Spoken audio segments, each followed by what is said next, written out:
So this is my first time ever playing in Madison, and it's such an honor to be.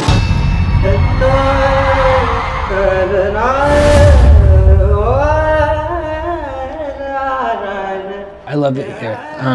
Lots of energy, lots of people. It kind of reminds me of like New York, and I've spent a decent amount of time there. And when I learned about like cities that has a lot of energy, I can be in a city like this for like 4 days. And then I had to retreat to a quiet place just to calm back down. Hey everyone, this is Sriram, and you are watching me on Amazon Music Artist Diaries.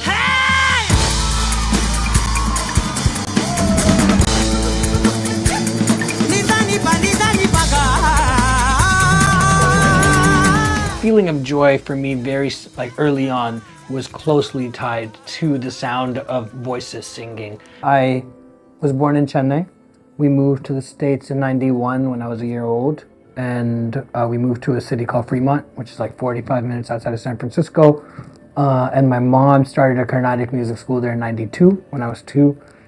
So really I was just like surrounded by music. And because it was all around me, there was always kids in the house singing and learning and such, I started singing very early. I performed on stage when I was 3 for the first time. There's these compositions called Tirupugars in Tamil, and they're on Muruga, and she was teaching her students these pieces, and I apparently just like wanted to learn really badly.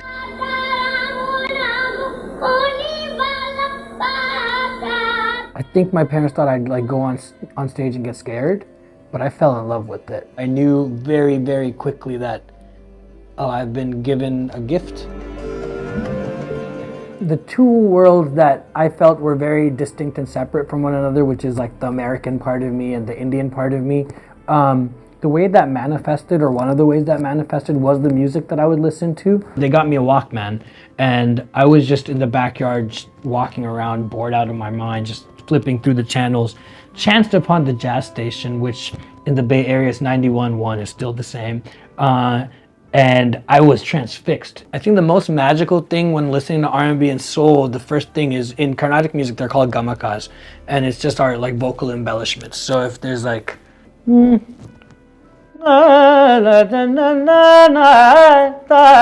that kind of thing, and then like in R&B soul, I heard an artist singing something like,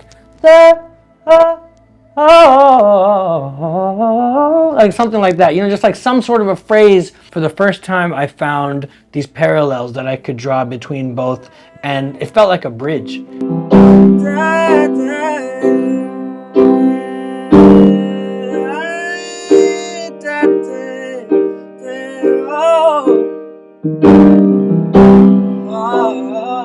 I started experimenting a lot once I went to college, and I think that when I went to Berkeley was the first time where I was able to shed this kind of weight of trying to fit in. I think Adiye happened as a byproduct of that journey that started around 2008. So the first thing that happened was I sent AR Sir an email after he won the Oscar, which was I think 2010, and that already before Adiye was like a immense moment for me, because for the first time I saw a man that looked like me, that spoke the same language, that was born in the same city that I was born in, who was getting accolades at the highest level of Western culture.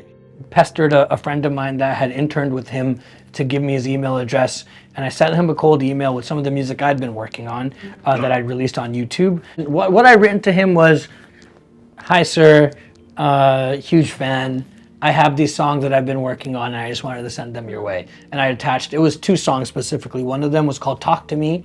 Another one was called Love Song for Humanity that I'd written at the time. His response was, "Nice voice. Do you sing in Tamil and Hindi?" That was it. I lost my mind. I was like super excited. About a year later, I met him in person for the first time when I was in Chennai for the December season for Carnatic concerts.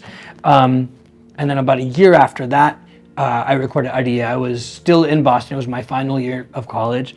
At the time, we weren't allowed to record stuff that was going to be commercially released at the college studio. So I couldn't tell anyone at the college either. So I engineered it myself, like set up the mic, did all that stuff, got it ready, somehow magically like recorded. But what he said was, he just kept throwing out ideas. He's like, try it this way, try it this way, try it this way. And I didn't have a moment to think. It was just like bam, bam, bam, bam. And that was why it was so inspiring, because I felt like for one of the first times in my life, I had found an individual that could really push me. Finally, there's this riff I sing at the very end of the song. It goes, Yanayangani Kuti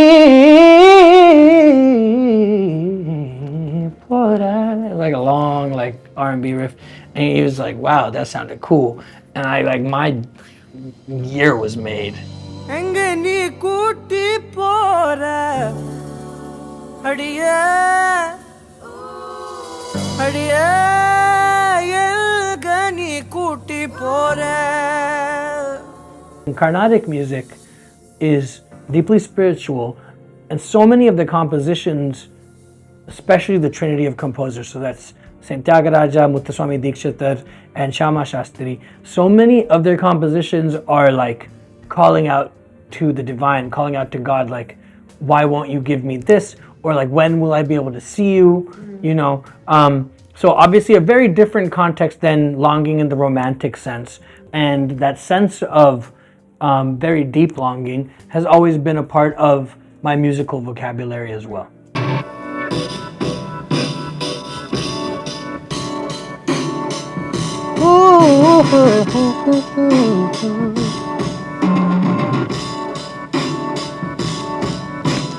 Normally this is what I do just for fun. Like if I need to like massage my brain a little bit.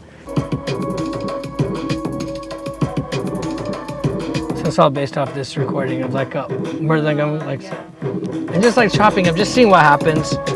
So yeah, sometimes it just starts off as like an exercise or like an idea, like what can I do?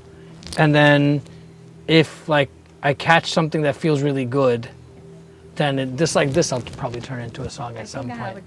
I've also been kind of like toying with the idea of like not just making music for myself, but producing for other artists and just like getting beats out to other artists. So like I'll take this and I'll probably freestyle against it, see what feels like it really, like what really sticks.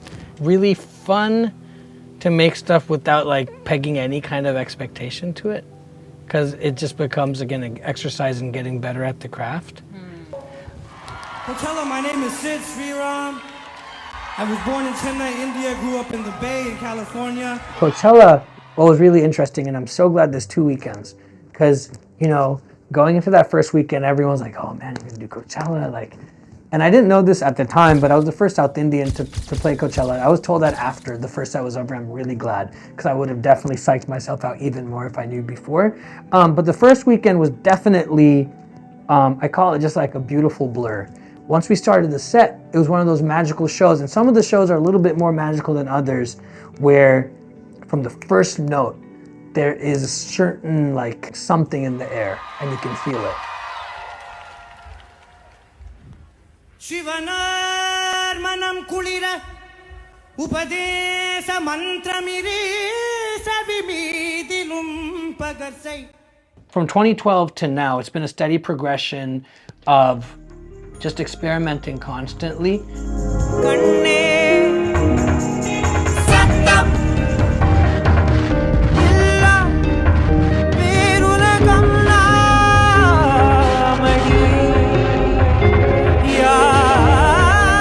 Coming to this point with Soul, where I think I found for the first time in my own way, I don't want to call it a balance, but I've been able to create a sonic universe that feels like it really effortlessly allows these very different worlds that make me who I am live in one place. The opening lines are in Swaram, and it goes ga ma pa pa ma ga ga ri sa ma ga ga ga ri sa sa ri ri ga ri sa ni ni sa sa.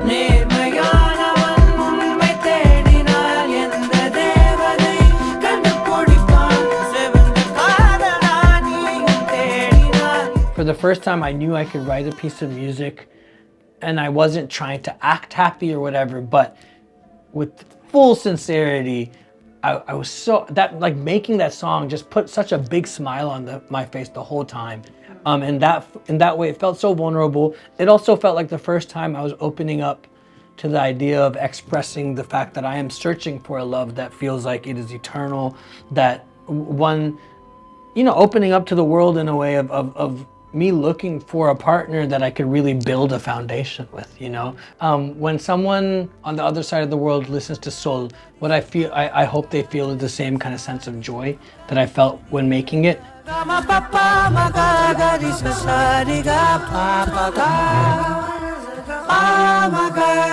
Soul